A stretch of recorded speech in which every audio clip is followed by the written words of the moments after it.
इस कहानी की शुरुआत में हमें डॉक्टर मॉबियस को दिखाया जाता है जो अपनी टीम के साथ घने जंगलों के बीच में चट्टानों के पास जाते हैं। दरअसल ये वो जगह है जहां पर बेट्स रहते हैं और ये आम बेट्स नहीं है बल्कि इन्हें वैम्पायर बेट्स कहा जाता है। इसके बाद मॉबियस अपने हाथ पर एक कट लगाते हैं और जब उनका खून निकलता है तो उस खून की खुशबू से सभी पेट्स उनके ऊपर हमला कर देते हैं।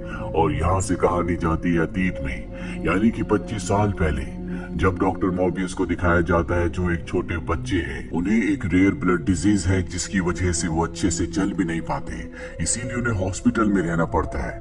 और अब हॉस्पिटल में एक और बच्चा आता है जिसका नाम लूसियन है। लूसियन को भी वही बीमारी है जो कि मॉबियस को है। अब लूसियन जिस बेड पर होता है उस बेड पर पहले मॉबियस का एक और साथी जिसका नाम माइलो था वो रहा करता था, इसीलिए मॉबियस उसका नाम भी माइलो रख देता है। और एक दिन माइलो की मशीन्स काम करना बंद कर देती है, आसपास कोई भी नहीं होता, इस वजह से वो बेहोश हो जाता है। मॉबियस एक स्प्रिंग की मदद से उसकी मशीन को ठीक कर देता है जिससे माइलो होश में आ जाता है। डॉक्टर को जब ये बात पता चलती है तो वो हैरान हो जाते हैं क्योंकि मशीन बहुत ज्यादा कॉम्प्लिकेटेड थी। वो मॉबियस को कहते हैं कि तुम जीनियस हो, मैं तुम्हें एक स्कूल भेजूंगा जहाँ पर तुम जैसे जीनियस बच्चों की जरूरत है। और इसके बाद मॉबियस को वहाँ से भेज दिया जाता है। मॉबियस माइलो को एक लेटर लिखता है जिसमें लिखा होता है कि मैं अपनी बीमारी का इलाज ढूंढने के लिए जा रहा हूँ, मैं जल्दी वापस आऊंगा। कहानी वापस प्रेजेंट टाइम में आती है, यानी कि 25 साल बाद, जहाँ पर दिखाया जाता है कि अब मॉर्बियस एक बहुत बड़ा साइंटिस्ट, एक बहुत बड़ा डॉक्टर है और उसने एक आर्टिफिशियल ब्लड बनाया है जिसकी वजह से उसे नोबेल प्राइज दिया जा रहा होता है। लेकिन मॉर्बियस मना कर देता है। मॉबियस के साथ उसकी एक कोलिग भी काम करती है जिसका नाम मार्टिन है। मार्टिन देखती है कि मॉबियस ने एक फिश टैंक के अंदर बहुत सारे बेट्स को कैद किया हुआ है जो कि इलीगल है। ये वही बेट्स हैं जो मॉर्बियस उन घने जंगलों से यहाँ पर लेकर आया है। वो मॉबियस को कहती है कि तुम्हारी नौकरी जा सकती है, लेकिन मॉबियस को इन बातों की परवाह नहीं होती और वो मार्टिन को बताता है कि बेट्स के अंदर एक खास क्वालिटी होती है, वो सिर्फ ब्लड पीते हैं जिसे उनका खास तरह का स्लाइवा डाइजेस्ट करता है। और अब मैं अपनी डीएनए को बेट्स के स्लाइवा के साथ मिक्स करके एक सिरम बनाऊंगा ताकि मेरी और मेरे बचपन के दोस्त माइलो की बीमारी का इलाज हो सके। और अब उसका सिरम बन के तैयार हो जाता है। वो उस सिरम को एक सफेद रंग के चूहे के अंदर इंजेक्ट करता है जो कि उसका सब्जेक्ट है, लेकिन कुछ ही देर बाद उस चूहे की मौत हो जाती है। इस बात से मॉर्बियस बहुत दुखी हो जाता है। वो कहता है कि मैंने अपने दोस्त माइलो को वादा किया था कि मैं उसे ठीक करूंगा, मैं किसी भी कीमत पर उसे ठीक करना चाहता हूँ। यही हॉस्पिटल में उसकी एक पेशेंट भी होती है जिसकी अचानक से बहुत ज्यादा तबीयत खराब हो जाती है। मॉबियस उसके पास जाता है और उसे एक इंजेक्शन लगाता है जिससे वो कोमा में चली जाती है। तभी मार्टिन देखती है कि मॉबियस ने जिस चूहे के अंदर सीरम को इंजेक्ट किया था वो जिंदा हो गया है। ये देखकर मॉबियस बहुत खुश होता है। इसके बाद वो अपने बचपन के दोस्त माइलो के पास जाता है और कहता है कि बहुत जल्दी मैं अपनी और तुम्हारी बीमारी का क्योर ढूंढ लूंगा, मैं बहुत करीब हूँ। और अब मॉबियस और मार्टिन समंदर के बीचों बीच एक शिप के अंदर इस एक्सपेरिमेंट को अंजाम देना शुरू करते हैं क्योंकि ये इलीगल होता है। कुछ इंटरनेशनल ग्रुप्स ने इस काम के लिए फंडिंग की होती है। मॉबियस ने अपना सिरम बना लिया है जिसके बाद वो मार्टिन को कहता है कि तुम इस सिरम को मेरी बॉडी के अंदर इंजेक्ट करो। मार्टिन मॉबियस को एक बेड के साथ बांध देती है और इसके बाद उसकी बॉडी में उस सिरम को इंजेक्ट किया जाता है और अगले पल उसकी पूरी बॉडी हिलना शुरू हो जाती है। यहाँ पर जो सिक्योरिटी के लोग होते हैं उनमें से एक अंदर आ जाता है और हमें दिखाया जाता है कि मॉबियस अपने बेड पर नहीं है बल्कि वो ऊपर सीलिंग के साथ चिपका हुआ है, जिस तरह से एक बेड यानी कि चिमगादड़ चिपकता है। और तभी वो उस आदमी पर जो अभी अभी अंदर आया होता है हमला करके उसे मार देता है। मार्टिन बाहर जाकर अंदर से दरवाजा बंद कर देती है और यहाँ पर हमें दिखाया जाता है कि मॉबियस अब एक इंसान नहीं रहा बल्कि वो एक वैम्पायर बन चुका है क्योंकि उसने अपने सिरम को बनाने के लिए वैम्पायर्स बेट के सलाइवा को यूज किया था। और अब यहाँ पर बाकी लोग भी आ जाते हैं। वो देखते हैं कि मार्टिन बाहर है और मॉबियस गिलास की दूसरी तरफ वो मॉबियस को मारना चाहते हैं क्योंकि उन्हें समझ में आ चुका है कि एक्सपेरिमेंट पूरी तरह से फेल हो चुका है। मार्टिन उन्हें रोकना चाहती है, इसीलिए वो मार्टिन को धक्का देते हैं जिससे मार्टिन बेहोश हो जाती है, जिससे मॉबियस को बहुत गुस्सा आता है। वो गिलास तोड़कर इन सब के ऊपर हमला कर देता है और बिजली की रफ्तार से एक एक करके सबको मार देता है। कुछ देर बाद उसे होश आता है और वापस से वो इंसान बन जाता है। वो सीसीटीवी कैमरे की रिकॉर्डिंग में देखता है कि किस तरह से उसने सबको मार दिया। इसीलिए एफबीआई को कॉल करता और बताता है कि समंदर के बीचों बीच एक शिप है जहां पर कई लोगों की मौत हो चुकी है। अब एफबीआई यहां पर पहुंच जाती, जिन्हें पता चलता है कि इस पूरी घटना में सिर्फ एक लड़की बची है जिसका नाम मार्टिन है। हैरानी की बात यहाँ पर यह होती है कि जितने भी लोगों की मौत हुई है उनकी बॉडी में खून का एक कतरा भी नहीं होता।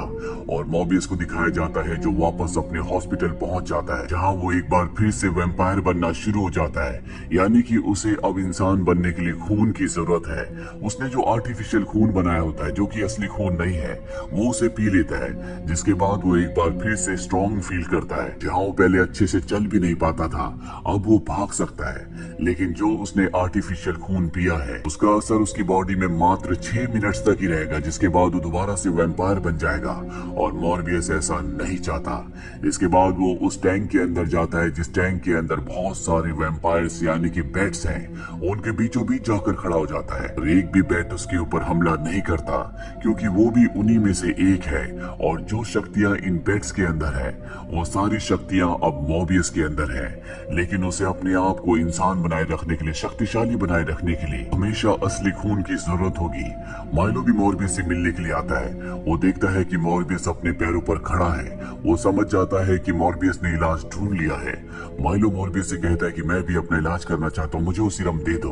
मॉर्बियस मना कर देता है। वो कहता है कि ये एक श्राप है। इसके बाद वो उसे अपना वैम्पायर वाला चेहरा भी दिखाता है और कहता है कि मैंने इलाज नहीं ढूंढा, बल्कि मैंने एक श्राप ढूंढा है। मैं नहीं चाहता कि तुम भी वही करो जो मैं कर रहा हूँ। मैंने कई मासूम लोगों को मार दिया। मॉर्बियस माइलो को वहां से जाने के लिए कहता है।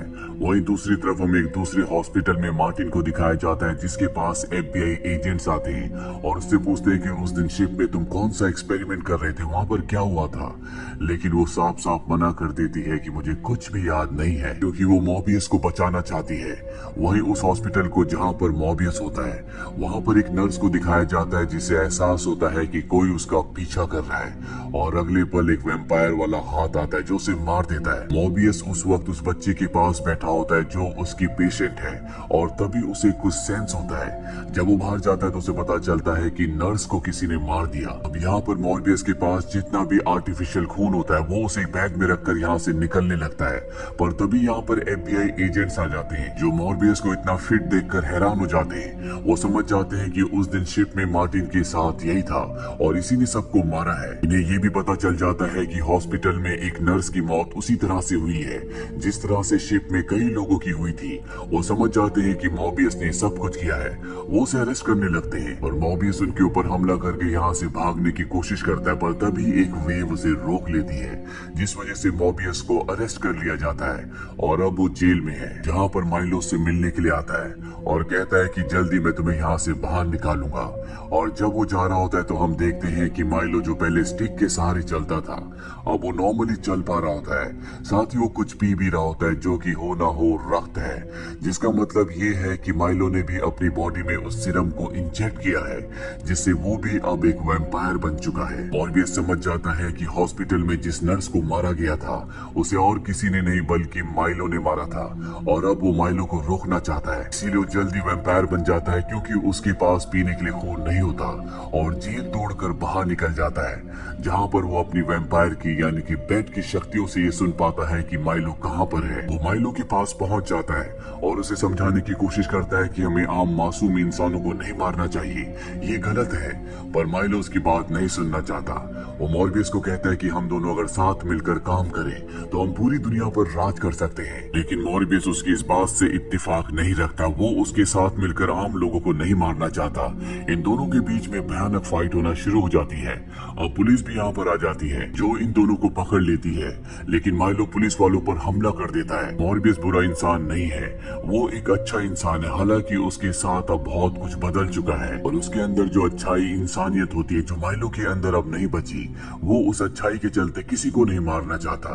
अब यहाँ पर ट्रेन आ जाती है और एक बार फिर से वो वेव्स को फील करता है और ट्रेन के आगे जाकर उन वेव्स की मदद से उड़ता हुआ यहाँ से निकल जाता है। अब एफबीआई के एजेंट्स यहाँ पर आ जाते हैं जिन्हें लगता है कि मॉर्बियस ने इन सब पुलिस वालों को मारा है। वही मार्टिन अब हॉस्पिटल से भाग जाती है और जब वो बस में होती है तो उसके पीछे मॉर्बियस बैठा होता है। वो उसे बताता है कि हॉस्पिटल में नर्स को और पुलिस वालों को मैंने नहीं मारा, उन्हें माइलो ने मारा है और अब मैं माइलो को किसी भी कीमत पर रोकना चाहता हूँ। मार्टिन को मॉर्बियस पर विश्वास होता है, इसीलिए दोनों के दोनों एक अनजान जगह पर जाते हैं जहाँ पर ये अपनी लैब को सेट करते हैं, क्योंकि मॉर्बियस अब एक ऐसा सीरम बनाना चाहता है जिससे वो माइलो को दोबारा से नॉर्मल इंसान बना दे, क्योंकि वो दूसरे इंसानों को मार रहा है। और अब जब ये रिसर्च कर ही रहे होते हैं तभी वहाँ पर मार्टिन की उंगली कट जाती है, जिससे खून बहना शुरू हो जाता है और उसकी खुशबू से मॉर्बियस को कुछ होने लगता है, वो वैम्पायर बनने लगता है। पर वो अपने दिमाग पर कंट्रोल कर लेता है और मार्टिन से कहता है कि इस पर कोई बैंडेज लगा लो। वही शहर में माइलो को दिखाया जाता है जो और भी लोगों को मार रहा होता है। अब वो पहले से भी बहुत ज्यादा ताकतवर हो चुका है। FBI को लगता है कि ये सब मॉर्बियस कर रहा है, पर जब वो CCTV कैमरे की फुटेज देखते हैं तो उन्हें पता चलता है कि ये मॉर्बियस नहीं है बल्कि कोई और है। वही मॉर्बियस और माइलो के जो बचपन से डॉक्टर होते हैं वो उस CCTV कैमरे की फुटेज को देखकर समझ जाते हैं कि ये माइलो है। वो माइलो के पास जाते हैं और कहते हैं कि मुझे पता है कि तुमने अपनी बॉडी में सीरम को इंजेक्ट किया है, मैं तुम्हारी मदद कर सकता हूँ। लेकिन माइलो उनकी मदद नहीं चाहता, वो उनके ऊपर हमला करके वहाँ से निकल जाता है। इसके बाद डॉक्टर मॉर्बियस को कॉल करते हैं और बताते हैं कि माइलो बहुत ज्यादा खतरनाक हो चुका है, उसने मुझे भी जख्मी कर दिया है। मॉर्बियस डॉक्टर से मिलने के लिए जाता है जहाँ पर डॉक्टर की मृत्यु हो जाती है और तभी मॉर्बियस अपनी सेंसेस से देखता है कि माइलो ने मार्टिन को कैद कर लिया है, उसकी जान खतरे में है। मॉर्बियस मार्टिन को बचाने के लिए पहुंचता है पर वो देखता है कि उसे माइलो ने बुरी तरह से जख्मी कर दिया है और ना ही वो माइलो का सामना कर सकता, उसे हरा सकता है, क्योंकि वो आर्टिफिशियल खून पीता है और माइलो असली, इसीलिए वो उससे बहुत ज्यादा ताकतवर है। वो मार्टिन के पास जाता है और मार्टिन उससे कहती है कि मैं तुम्हारी मदद करना चाहती हूँ और इसके बाद वो मार्टिन का खून पीता है। इसे पीते हुए मॉर्बियस की खून की बूंद मार्टिन के मुंह के अंदर चली जाती है। मॉर्बियस अब बहुत ज्यादा ताकतवर हो चुका है, वो माइलो का सामना करता है और साथ ही अपने पेट्स को, जो अब उसके दोस्त हैं, जिन्हें वो अपने माइंड से कंट्रोल कर सकता है, उनसे वो माइकल के ऊपर हमला करता है। वो माइकल को चारों तरफ से घेर लेते हैं और ठीक इसी वक्त मॉर्बियस ने जो सीरम बनाया होता है जिससे कि वो माइलो को पहले की तरह इंसान बना सकता है, उसकी बॉडी में इंजेक्ट कर देता है और इसके बाद माइलो दोबारा से पहले जैसा इंसान बन जाता है, पर उसकी अब मृत्यु हो चुकी है। अब यहाँ पर FBI के एजेंट्स भी आ जाते हैं। वो देखते हैं कि चारों तरफ बहुत सारे बेड्स हैं और उनके बीच में मॉर्बियस खड़ा है और अगले पल मॉर्बियस भी उन बेड्स के साथ हवा में उड़ना शुरू हो जाता है, जिसका मतलब ये है कि मॉर्बियस की अब एक अलग पहचान है, उसकी जिंदगी अब पूरी तरह से बदल चुकी है।